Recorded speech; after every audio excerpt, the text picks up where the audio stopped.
Hopefully that's the thumbnail right there. Really angry Rob or constipated, one of the two. Here's the thing.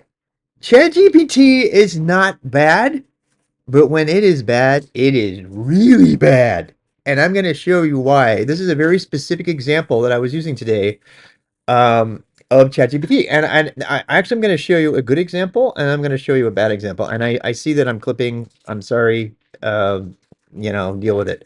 Um, all right, so let's actually go to an example of ChatGPT working. I realize this is small on the screen. I'm sorry. We're going to come back to this one right here.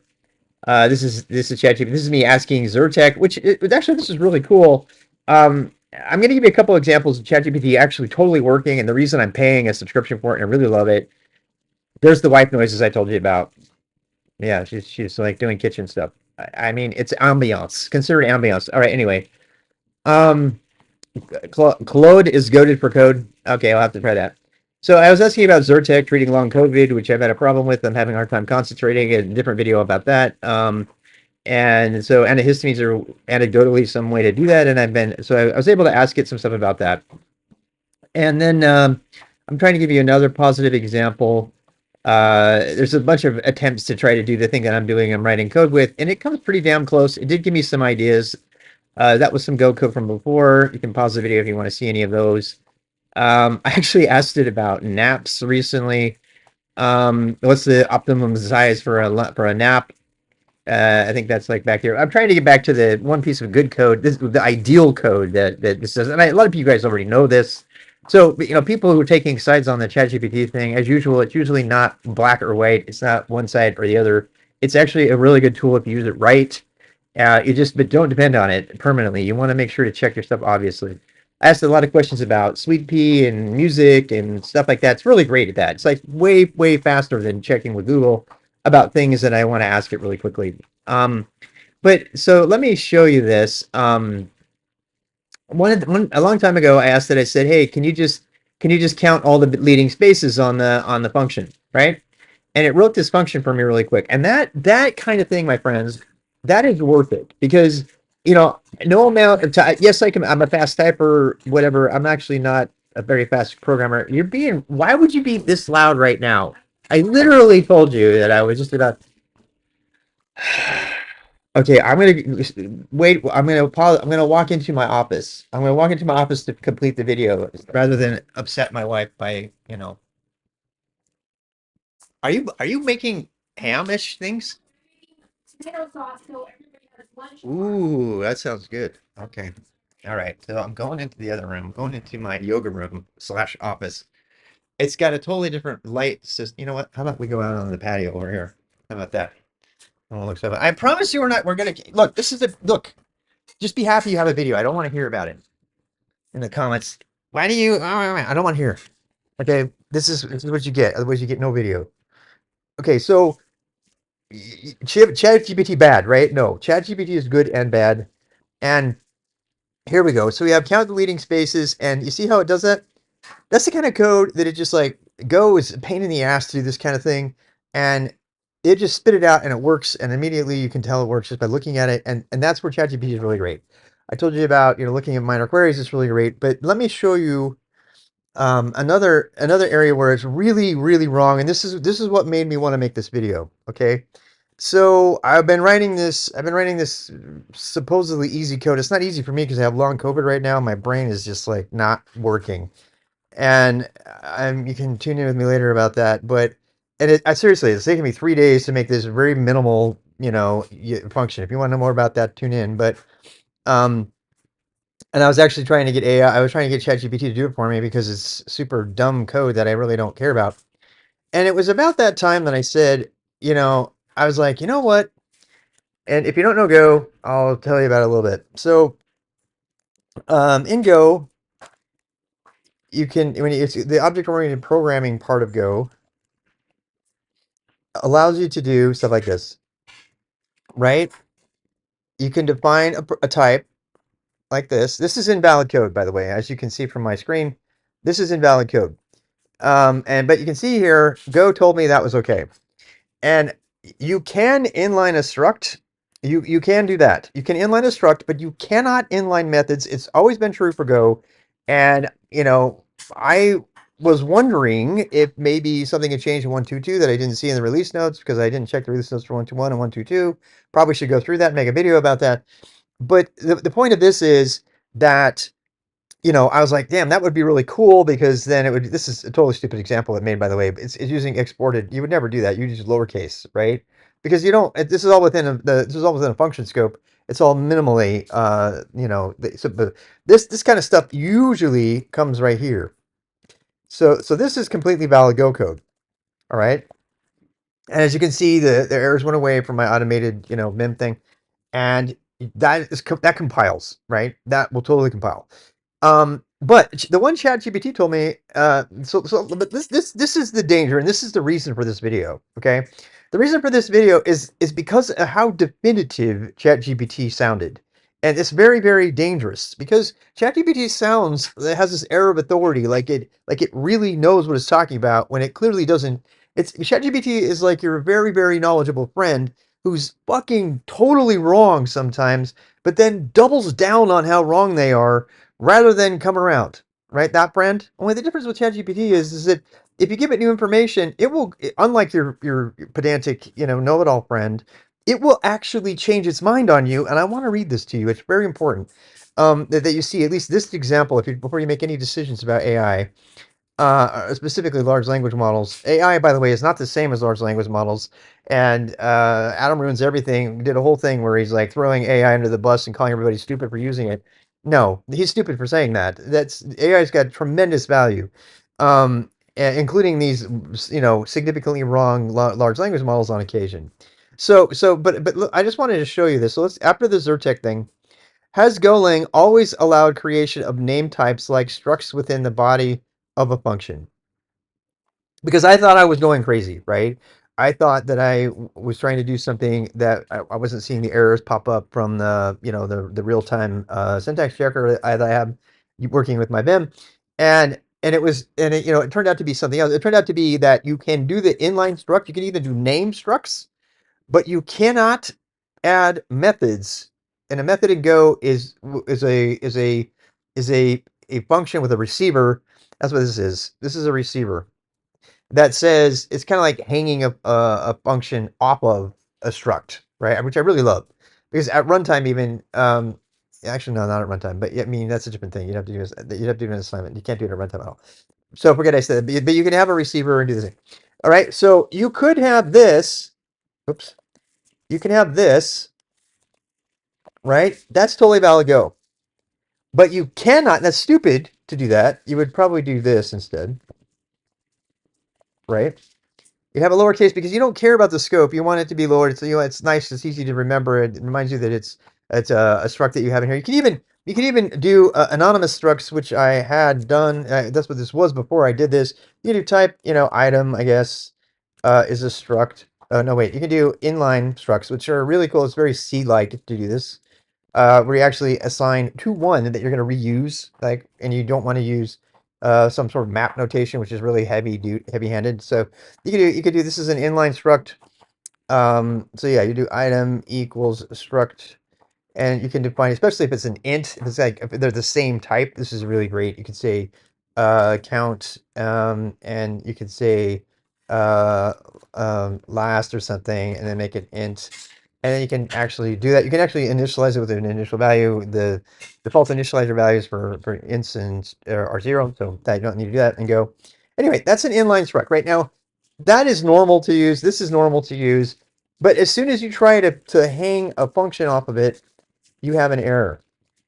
Okay, so that's all the Go that you need to know here to be able to follow along with my conclusion. Okay. So there's like, no, I don't even know that's not even Go syntax. It's never been Go syntax. What the hell are you doing? Right? I don't think you can do this. Wouldn't that be cool if you could? Oh my God. I may have discovered something. No. Wait a second. Wait a second. The scope of this type is within main, but this. What? What? What? What is going on here? I think I just defined something out about Go, so maybe ChatGPT is sort of right. Why didn't that bark at me? Is that going to compile? So you can define the function. You can hang a function off of a type, but you have to do it outside of the containing body of the function. If that's always been a Go thing, then I'm going to stand corrected. And ChatGPT was kind of right, even though the example they gave me was totally dead wrong. Let's try this. This might be worth it all by itself. Go run. Oh, here we go. Undefined person, item declared and not used. Well, that I know. Well, we don't need that one. There's this thing as person. Let's go look at this person right here. Persona. Person. P.greet. This works. I'm gonna freak out. Undefined person. I thought so. Okay. That's what I would expect. All right. So yeah, that's what I've always expected. This would be completely wrong because person is supposed to only be visible to step within the main body of the function. That's the reason for using structs like this, because you don't want to pollute your global namespace with a bunch of stuff. You want to put it, and so if that had worked, I would have been really surprised. We already know that this does not work for the reasons that you're getting there. And okay, so let's proceed to, throw ChatGPT under the bus for this. So, because for one second there, I'm like second guessing myself, which is really great. ChatGPT, this is where I went wrong, and you cannot be me, and you can make a better decisions. Okay, I've started to trust ChatGPT probably way more than I should. I've been using it for a lot. I've been using it for route planning on my bike. I've been all kinds of stuff. I've been talking to it like it's real. I've been telling it thank you. And my mistake was that I started really trusting it. And I was like, okay, ChatGPT, so did the language change? I said, did the language change? Has it always been possible that I can actually add um, structs within the body of my function? And it said, yes, Go has always allowed the creation of name types such as structs within the body of a function. This feature has been available since Go's early releases. This is a very specific answer. In Go, you can define a struct or a custom type within a function, although the scope of that type will be limited to the function as defined. That I knew, right? And then here's the part that's both good and bad. So it actually gives me an example here. This is completely valid code. Kind of stupid because person is exported even though there's no exporting happening. In this case, person is blah blah blah. All right, now there's something that I like about ChatGPT here and something that I really hate. The first thing I like is can they have receiver methods? I that's what 1, 2, 3, 4, 5. That's five. That's a 5-word question to ChatGPT that's based on the previous context. So I didn't have to rewrite that. If I was doing Google searches and stuff, that would have taken me a lot longer to ask. But ChatGPT, this is one thing I do like about ChatGPT contextual queries, is that I can actually supplement it. And ChatGPT does a pretty damn good job of taking the previous context of the thing that we were talking about and adding on new information. And that's what it did. It just got the answer wrong. So it said, can they have receiver methods? It knew what a receiver method was. Now this is where it gets really weird. Okay, this is where it's your friend. It's wrong, right? I mean, it knew what a receiver method was, which blows my mind. I mean, that's just totally blows my mind. Yes, types including structs defined within a function in Go can have receiver methods. This is categorically, positively false. I've already proven it. We tried to compile the code. That is code that won't compile and never has compiled. However, the methods associated with these types are also limited in scope and value. Okay. This is wrong. And then it proceeds to even double down on how wrong it is. It actually gives you an example of an embedded function. This code will not compile. That is the basis of the code you're looking at on the other part of the screen. I copy and pasted it as is and immediately got all these warnings and errors. And I was like, I didn't think this was going to run. But I was like, God, it is so sure that this is going to run. It is so sure. It was very convincing. And I was like, okay, I guess you know more than I do, ChatGPT. And so then I went back to look at this stuff. Struct person is defined as telling me all about it and everything, which is really great. And then I tried it and it wouldn't compile, and I told it it was full of shit. And this is actually really fun. This is also kind of a lesson in de-escalation. So ChatGPT is really good at de-escalating being a moron. This is kind of funny. So this is completely wrong. What are you, a noob Golang programmer? This has never been true. You're absolutely right. I apologize for the confusion in my previous response. In Go, name types like structs cannot be defined inside function bodies, and this has never been allowed in the language. You can define types in the package level, but not within a function. If you attempt to declare a type inside the function, Go will throw a compile time error. Here's the example of what isn't allowed in Go. Okay, and you know what's really sad about this is that this is also wrong. This is totally allowed. It's right there. I just did it. Go ChatGPT does not know that you can define types within a function, but not their method functions. It doesn't know that. And it's look at that. It's even telling me so it tried to correct itself and it actually told you something else that is wrong. And I want to say this is a result of a compilation error. This will not. I just did it. It's not a compilation error, you dumb piece of shit. Okay, so then I went back here. The correct approach is to do this, put it outside. It is good, but you don't have to do that. Again, I apologize for the mistake. And then I got mad. I got mad. And I said, then why would you tell me that you could do it and even make an example that won't even compile and go? And then there's the de-escalation part. I appreciate your patience and I completely understand your frustration. You're absolutely right. Tell somebody they're right. And if you had a fight with them. And my initial response was incorrect. What? Yeah. The mistake I made was entirely on me, and I appreciate you bringing my attention. There is a lesson about life to be had in there. ChatGPT may be an AI, but because it's an AI, it has rafts of information and data, scientifically speaking, that tell it that when it's wrong, it needs to de-escalate immediately, or people will stop paying for it. And I'm like reading that, going, "Okay, fine, all right, you're right. I was right. You were wrong, and I was right. All right, let's move on." And most humans won't do that ever. And if you're in tech, you know this. And Go, name types such as they'll find some way to be right on the side. They'll make an angle to make it right because they're human. Backfire effect. Um, in Go, name types such as structs cannot be declared inside functions. Bullshit. I just did it. Okay. Um, here's the thing. So, and then it gives me an example. Now, this is actually compilable good code. They did export the person for no reason, which is probably okay, especially if you're using the internal package. Go watch another video for that. What is the internal package? If you don't know what the internal package is, you should use it. Everybody should use their internal package. Okay, so let's go here. The example will work perfectly because the struct person is defined at the package level. I genuinely appreciate you catching the error. Okay, so the takeaway from this video is very basic, right? The takeaway is ChatGPT is really great at getting you to where you need to be and getting you to ask the questions you need to ask and answering some questions for you really quickly. It's also really great at doing the mundane coding that's super easy, like iterating and enumerating and that kind of stuff that takes you just way too long to write the code. And for that reason, I am truly training myself to become a ChatGPT prompt engineer. And this is a total 180 for me because when I first saw AI, I was like, oh my god, it's never going to replace people. There's going to have to be people there. It's true, but it's like sitting next to a guy in a cubicle who thinks he knows everything and is pretty damn smart, but doesn't know everything. But they're like well rounded about more things than you would ever imagine. They're basically ChatGPT is basically your best cubicle buddy.